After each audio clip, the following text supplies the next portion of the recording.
So ngayon mga kapatid, so section 3 na tayo ha. Ito yung tinatawag na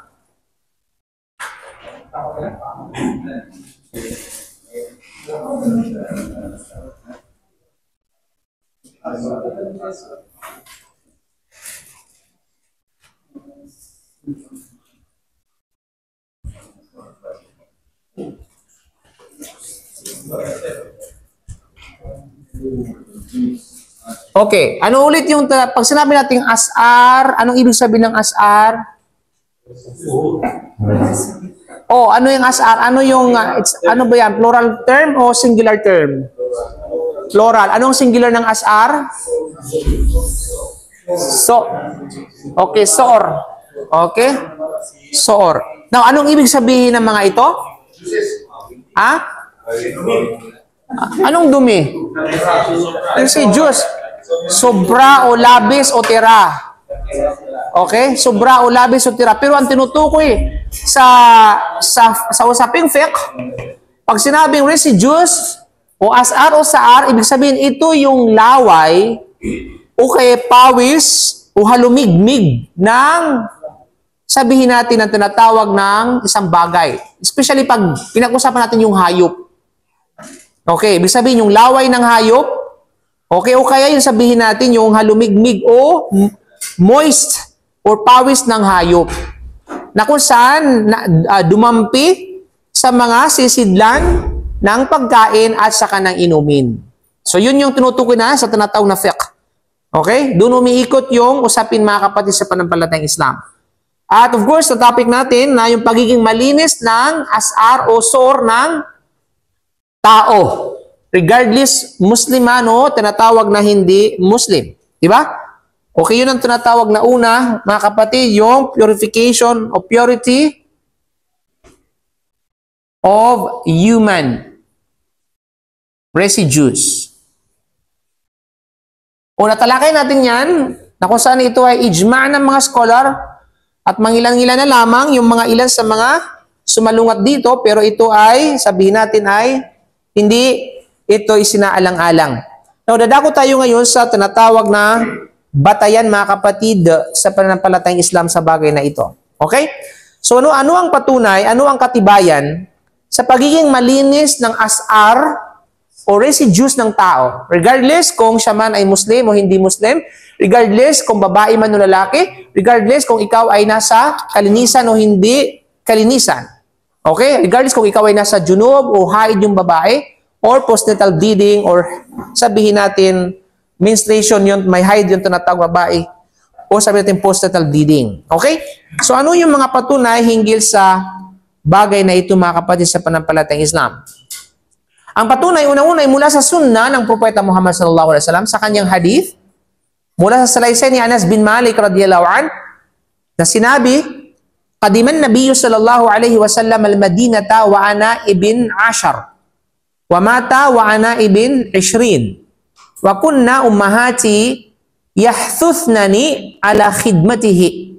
Fadakhala alayna darana fahalabna lahu min shatin dajinin wa shiba lahu min bi'rin fid dar. Fashariba Rasulullah sallallahu alaihi wasallam faqala lahu Umar wa Abu Bakar an shamalihi, ya Rasulullah a'ti Abu Bakrin, fa'atahu Arabiyan an yaminihi. Wakala sa sallallahu alaihi wasallam al-aymanu fal-ayman." Okay.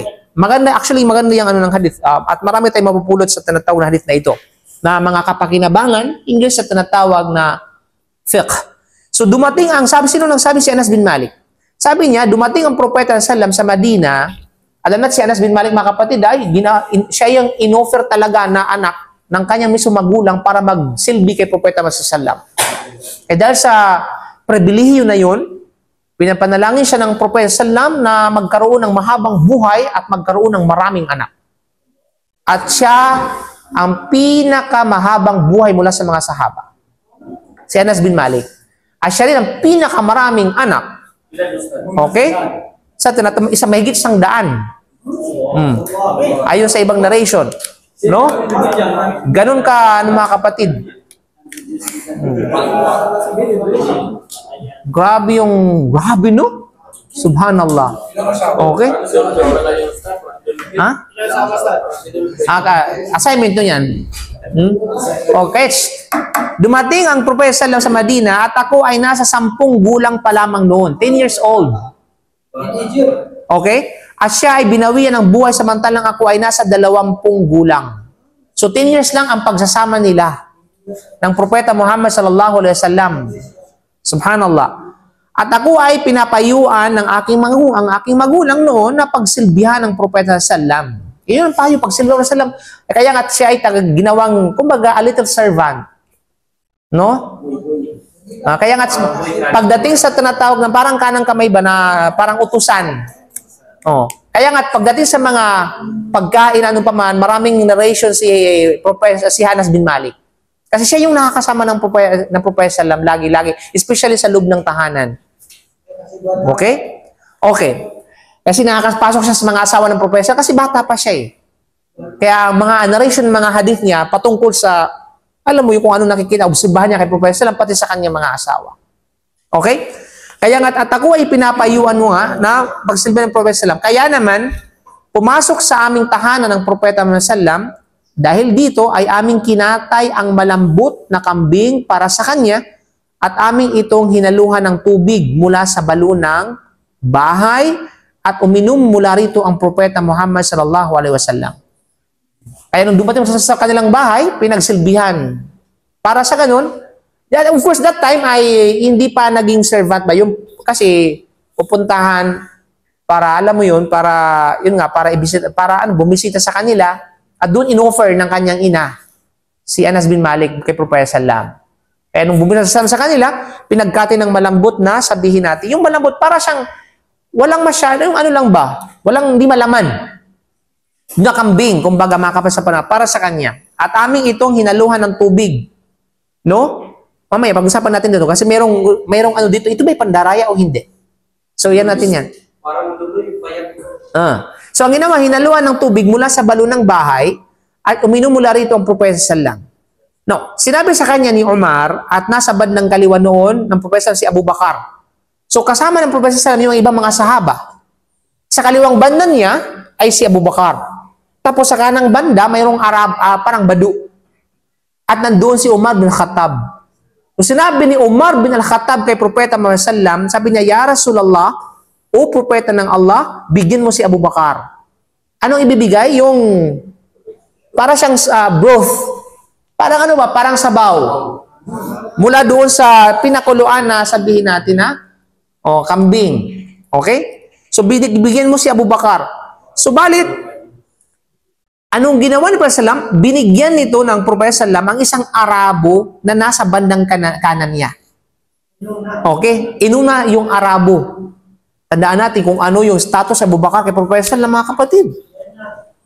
Kaya siya nagiging unang khalifa eh. Pero sa pagkakataon na ito, mga kapatid, okay, mas inunang bigyan ni Propeta sallam yung kanyang nasa kanang tinatawag na bahagi. Hindi si Abu Bakar Siddiq radiyallahu an. Kaya dito, okay, nagsabi ang Propeta Muhammad sallallahu alaihi wasallam, al-aymanu fal-ayman. Ang ibig sabihin, ang nasa bandang kanan ang siyang dapat unahin. Halina? So, anong punto dito, mga kapatid? The etiquette of a Muslim. This hadith taught us kung ano yung isang etiketa ng ang mabuting pag-uugali at pag-aasa ng isang Muslim. There is no favoritism sa tinatawag na Islam, by the way. Okay? Kahit sa mga anak, walang favoritismo. Kinakailangan, as early as possible, ay pantay yung tinatawag na pagturing mo sa kanila. Maliban sa pagmamahal, siyempre, kasi ang pagmamahal, gawain ng puso yan. Diba? At meron talagang mas nakakalamang at hindi nakakalamang. Depende sa performance. Pero wag mong ipamalas at ipakita, no? Na sila ay, sabihin natin, ay magkakaiba. Ganun din sa mga asawa. Diba? So, sa Islam, sa Sunnah, walang favoritismo. Bagkus ang Sunnah, kung ay sino yung nasa kanan, regardless kung anong status niya sa buhay, siya yung dapat mong unahin. Yun ang Sunnah, mga kapatid. But of course, there is no ano naman. That's Sunnah lang. Hindi sa obligatory action, siyempre.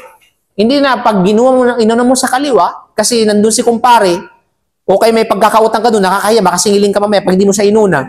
Okay? So, Di ba? Kung ginunaw mo siya, there's nothing wrong. Wala kang pagkakasala. Pero hindi mo na-target yung tinatawag na sunnah. Okay? Kasi ang sunnah ay kung sino yung nasa kanan at yun ang unahin mo. Okay? Pero kung magkakaroon naman ng fitna, kapag ginawa mo yung nasa kanan, magdudulot ng mas malaking fitna, unahin mo na yung nasa kaliwa. O kung sino man. Kasi nga, syempre, ayaw natin ng fitna. Ayaw natin ng kaguluhan, kumbaga. Na hindi man pwede na to preserve the sunnah, para lang, alam mo yun, bahala na magkagulo basta to preserve the sunnah. No, that's not the practical way of Islam. Okay? Pwede mong unahin yun para maano yung fitna. Okay? Kasi sunnah lamang na yung mga kapatid yan. Kung hindi mo naman iwan, hindi mo ka pagkakasala. Para lang hindi magkaroon ng fitna. Di ba? Al-fitna to asyad min al-qatl. Tandaan natin yan. Ang fitna ay mas matindi pa sa pagpatay. Okay? So yun mga kapatid. Kaya case-to-case base yan. Kaya dapat tayo, yung ating kaalaman ay comprehensive. Malawak yung ating pangunawa sa mga bagay-bagay. Especially sa mga batas ang tinatawag na Sharia. Okay, mga kapatid. Now, dito, there's gusto kong i-highlight yung hadith na ito, yung tinatawag na word na washiba. Washiba lahu min biridar. Ang ibig sabihin ng, hindi yung shiba na kagayan nyo, ha? Okay?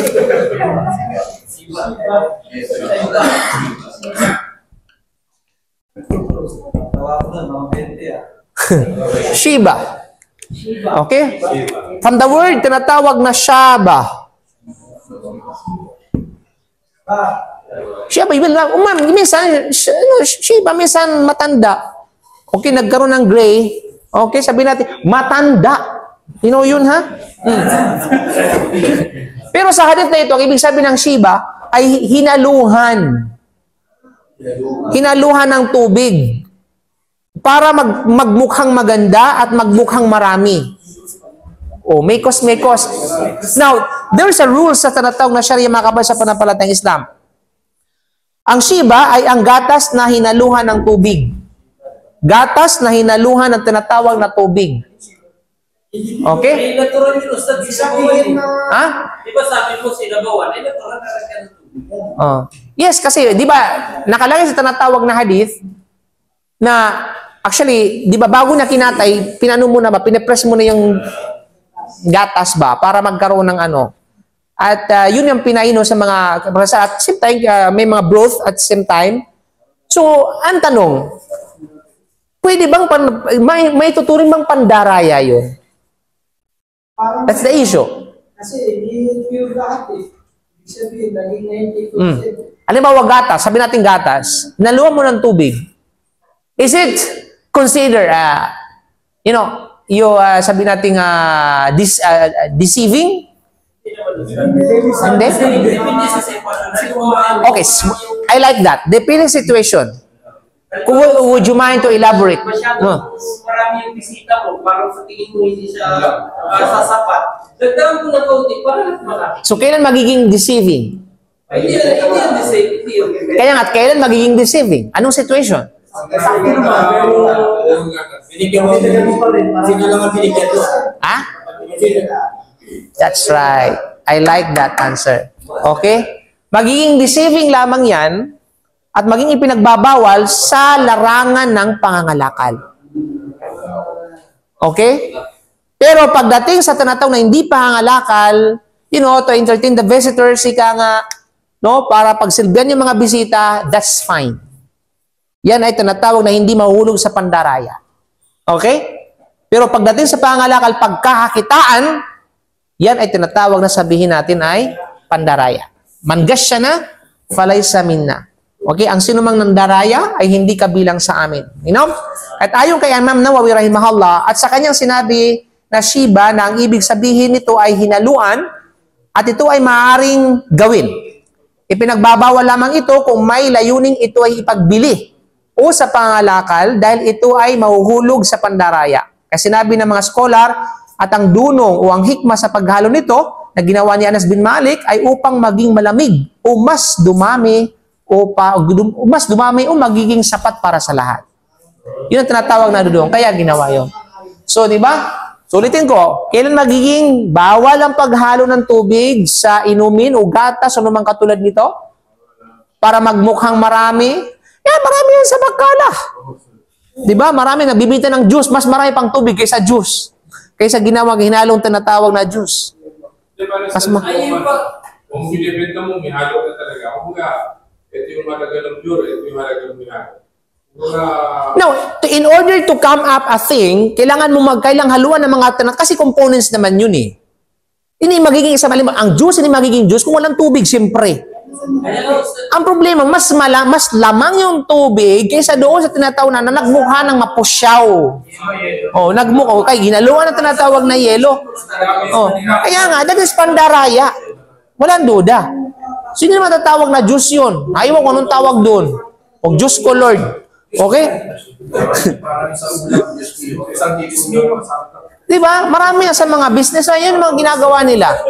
O sabihin natin, no, mga halimbawa, yung chicken, lalo sa China, ini-inject nila para lumubo at magmukhang malaki. O, lagi ng tubig yung loob. Di ba? Ha? Kaya nga, lalo pat may mga... Yung kung naman, at hindi sinabi mo naman, hindi yung puro kasi ganito. Wala nang problema kung at least pandaraya ba? Sinabi mo na yung totoo. Hindi pandaraya yun. Maging pandaraya yun kapag walang, hindi hayag sa tinatawag na consumer. Okay, sa mga sabi natin ay ano. Kaya nga sasabihin, di ba? Nakalagay sa salam, di ba nakasaad doon na kung saan ang professional minsan dumaan sa isang market, tapos may pagkain doon na ano yung maingay? Okay? May naglaro? Ano yun? Okay. Tapos ang ginawa niya ngayon, so napansin ng Professor Lam na mas inilagay sa ibabaw kung ano yung maganda sa ilalim ay tinabunan yung nasa ilalim na kung saan yung bulok. So ginawa ng Professor Lam ay itinaob niya ang kanyang, sabi natin, tinusok niya yung kanyang kamay doon sa pagkain na yon. Sabi niya, ano to? Bakit hindi mo ipakita at ihayag sa mga tao kung ano yung katotohanan dito? No, dito siya, mangas siya na falay sa amin na. Sino man ang daya sa amin ay hindi tinatawag na kabilang sa amin.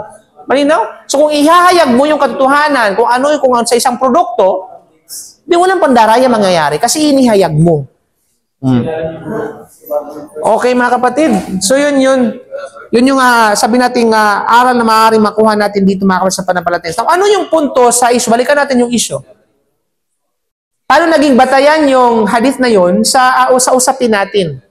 Sa pagiging malinis ng residues ng sabihin natin ng tao. O sige. Yung hadith na yun, siguro nakupap niyo yung tinatawag na hadith, right? So, paano naging batayan siya sa issue na ito? Sa pagiging malinis ng residues ng tao. Kasi nag-focus kayo doon sa Shiba. Nawala na kung bakit naging dalil ito. Kasi kabuuan ng hadith yun. Kinuwento natin at saka nag-extract tayo ng mga ilan sa mga benefits ng hadith. Lalabas sa topic. Pero balikan natin yung topic. Paano naging batayan yun sa pagiging malinis ng residues ng tao? Because humans oh my God, English spoken siya. Come again, please. Come again, please. Paano naging batayan yun? Yung hadith na yun, mga kapatid.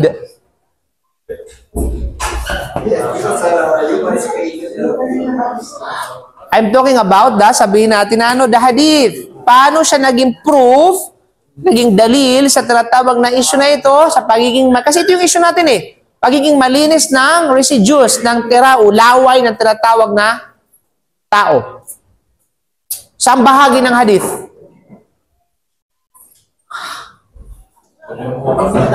Diba? Si Anas bin Malik, nang-offer ng tinatawag na broth o kay ng gatas para inumin ng Propeta Salam. Anong sinabi ni Umar kay Propeta Muhammad sallallahu alaihi wasallam? Okay? Sa kanan. Pagkatapos na ito ay mainom ng Propeta Salam, nainom na, no? Okay? Ibinigay sa tinatawag na ibinigay. Yan, bigyan mo, Propeta Salam, kay si Abu Bakar. Bago sa inom na yung nasa Arabo, nasa kanan. Yun yung punto ng tinatawag na batayan, mga kapatid, sa panampalatayang Islam. Na kung saan tunay na noong inutos niya na ipasa ang lalagyan sa mga naruroon, mga kapatid, sa panampalatayang Islam, okay? Ang Propeta Salam ay nagwika na ang nasa bandang kanan ay siyang dapat na mauna, kaya naman ito ay patunay sa pagiging malinis ng soor ng tinatawag na tao. Kasi pasa-pasa. Sa isang sisidlan yun nangyari mga kapatid. You know? Kaya sa atin ngayon, social na kasi tayo, may mga kap-kap na. At maarte pa tayo. Sa'yo yan, bro. Hindi ang scholar na, paano kung nagsimula siya sa kaliwa, hindi siya magiging sunat? Diba naman problema yun? Ang tulad ng sunat pagiging sa pag-una sa tinatawag na kaliwa, sabi ko sa ganyan niya, hindi siya obligatory, kailangan kanan mong umpisahan o bigyan. That's a sunnah. Sunnah. Na pag ginawa mo, gantimpala ka. Pero pagdating sa tinatawag na rules na hindi ka magkakasala kapag hindi mo ginawa yun. Pero ang Propeta Sallam ay walang doon. Ehemplo siya. Kaya inuna yung tinatawag na kanan para siya ay pamarisa natin. Oh. Katulad ng Bible study, sa kaliwa nagsimula. Kaya sa kaliwa natin silang start tayo sa kaliwa, salungatin natin yung okay. Malinaw? So, sa isang sisidlan yan mga kapatid. So, ipinapasa-pasa doon. Hanggang sa makarating kay Abu Bakar Siddiq radiyallahu anhu. Bagkus, in-emphasize pa yan ang isa pang hadith na kung saan noong hinandugan ng gatas ang Propeta Muhammad sallam, sinabi niya kay Abu Hurairah, ito ay ibang pagkakataon naman. Okay? Sinabi niya kay Abu Hurairah, ilhaq ila ahli suffati fad'uhum li. Yaqulu Abu Hurairah, fa'ataytuhum fad'autuhum faqbalu fasta'dhanu fa'adina lahum wa akhadhu majalisahum min al-bait. Qala ya Abahir, qultu labbayka ya Rasulullah. Qala khudh fa'atihim. Qala fa'akhadtu al-qadaha faj'altu u'tihi ar-rajula fayashrabu hatta yarwa ila akhir ayah. Okay. So dito medyo maganda yung nito mga kapatid. Humayo ka, sabi ni Prophet sallam, no? Nung sinabi niya kay Abu Hurairah, humayo ka at tawagin mo ang mga taga-Suffa, Ahlus Suffa. Sino yung mga Ahlus Suffa na mga sahaba?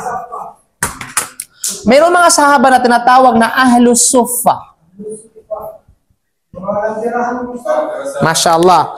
Yes, sila yung mga sahaba, specific na mga sahaba, na sila yung mga walang matitirhan. At mga hindi fukara talaga. Kasi kahit yung pagkain, nahihirapan sila. Okay? So, ang tawag sa kanilang grupo is Ahlus Suffa. You know? Ahlus Suffa. So, sinabi ko na sila kay Abu Bakar, humayo ka, habulin mo sila, at tawagin mo yung mga tinatawag Ahlus Suffa. At sila iyong anyayahan para sa akin. Pabalikin mo sila. Invite mo sila. Sinabi ni Abu Hurairah, ako ay nagtungo sa kanila at akin silang inanyayahan. Sila ay dumating at humingi ng kapahintulutan na pumasok at sila ay binigyan ng pagkapahintulutan. At sila ay binigyan ng maupuan sa loob ng tahanan. So una-una yung etiquette dito mga kapatid, yung bago ka pumasok sa isang bahay, o kay maging sa isang kwarto ng isang tao, hingin mo yung kapahintulutan. Kasi privacy niya yun eh. Okay? So sa Islam, itinuturo yung privacy. Okay? Paano pangalagahan? Kasi kung ayaw mong gawin ito sa iyo ng ibang tao, at ay huwag mong gawin din sa iba. Diba? Kasi ang hindi paggalang sa tinatawag na privacy mo, hindi mo rin paggalang sa privacy ng ibang tao. So ganun yun. So kailangan magpaalam ka sa anumang tinatawag na privacy ng ibang tao. Kahit nga kapatid mo, may privacy din niya siya. Di pero kay kapatid mo mismo sa dugo, ay ganun. O kasi diyan makikita talaga yung ugali ng isang tinatawag na tao, kung paano siya, alam mo yun, paano siya igalang. Okay? Kaya nga, dumating yung tinatawag na kapahintulutan sa kanila, pumasok, binigyan pa ng loob, which is ng upuan sa loob ng tahanan. Sinabi niya, ni Propeta lang ko, Abu Hurairah, sinabi ko, andrito ako sugo ng Allah. Sinabi niya, kunin mo ito at pagkalooban mo sila. Okay? Which is na yun, yung gatas, nasa loob ng isang mangkok. Okay? Sinabi niya, kaya naman, aking kinuha ang lalagyan na may lamang gatas sa loob at binigay ko ito sa isa sa kanila at siya ay uminom dito hanggang sa mapawi ang uhaw at ito ay babalik niyang muli sa akin at ibibigay ko naman ito sa sumunod sa kanya hanggang sa mapawi ang uhaw at pagkatapos ay muli itong ibabalik sa akin at akin nang ipapasa ito sa kanyang kasunod hanggang sa mapawi ang kanyang uhaw at muling ibabalik sa akin ang lalagyan. Hanggang sa magtapos ito kay Propeta Muhammad sallallahu alaihi wasallam. Parang ganito ba? Okay? Yan, gatas ganyan. O, kukunin niya, iinumin niya. Babalik sa akin. Alam mo yun? Ano yung mga taga-serve na mga ano? Sa malaki. Kasi, Hindi ko alam gaano, parang baldi ba o parang batyan, hindi ko alam. Okay? Hindi masyado malaki ha. Kasi mamaya sa dulo ng hadith makikita mo, subhanallah, na paano naging sapat yun sa kanila. Ay, ano ba nila, Ustad? Nakatapat o nakataas? Ya Allah! Kasi, Ustad, di ba nga ngayon, pag yung nauna, tapos turo na Hindi nakalapat talaga kay makapal sa panampalataya. Kasi meron niya. Kaya nga, Di ba yung mga ibon na- kaya nagiging batayan yung hadith na ito eh. Para sa tinatawag, kasi pag hindi nakalapat, paano may sakatupar yung sore kung hindi nakalapat? Di ba? Kaya nga, ito yung yun yung batayan natin. Kaya nga, jazakallah. Hindi ako galit ha. Nakapaliwanag din naman ako. So parang yan eh. Kasi kung nakalapat o Parang ganyan, di ba? So, babalik naman ulit hanggang sa ibibigay ko sa kanya. Pagkatapos, ibabalik sa akin ulit hanggang sa magtapos kay Propeta Muhammad sallallahu alaihi wasallam. Ibig sabihin, that's a sunnah, tradition. Diyan makikita yung tinatawag na bonding ng brotherhood. Mashallah, tabarakallah. Okay? At lahat na, tapos natin yung hadith. Lahat ng mga nandoroon ay nakainom at napawi ang kanilang mga uhaw at nabusog at pagkatapos ay kanyang kinuha ang lalagyan at kanyang inilagay ito sa kanyang kamay at siya ay tumingin sa akin ng nakangiti at pagkatapos ay kanyang sinabi, O Abu Hurairah, aking sinabi, narito ako sugo ng Allah, sinabi niya, tayong dalawa na lamang ang natitira. Ikaw at saka ako. Okay? Sabi ko, totoo sugo ng Allah, kanyang sinabi, upo ka at uminom. Kaya naman, ako ay umupo at pagkatapos ay uminom, sinabi pa niya, uminom ka pa. Kaya naman nagpatuloy ako sa pag-inom, hindi siya tumigil sa pagsasabi sa akin na uminom ka pa hanggang sa sabihin ko, husto na, sumusumpa ako sa nag-iisang nagpadala sa iyon ng katotohanan, wala na akong mapaglalagyan. O propeta ng Allah. Sinabi niya, akin na at iabot mo sa akin, ito ay aking inabot sa kanya, pagkatapos siya ay nagpasalamat sa Allah at kanyang binanggit ang pangalan ng Allah at kanyang ininom ang natitira. So ang punto dito mga kapatid, tunay na ang mga sahaba, no, ay uminom sa isang lalagyan at uminom ang Propeta mula sa kanilang tira. No? Ito ay nagpapahiwatig sa pagiging malinis ng soor ng tao. Okay? So yun yun. latak to latak. Ha? Latak. Oh, yun mga kapatid. So syempre sabi natin, walang toothbrush, ayoko. So, walang duda mga kapatid, ito ay tapos na. Subhanallah. So Allah alam subhanahu wa bihamdik, asyhadu an la ilaha illa anta, astaghfiruka wa atubu ilaik. Assalamu alaikum warahmatullahi wabarakatuh.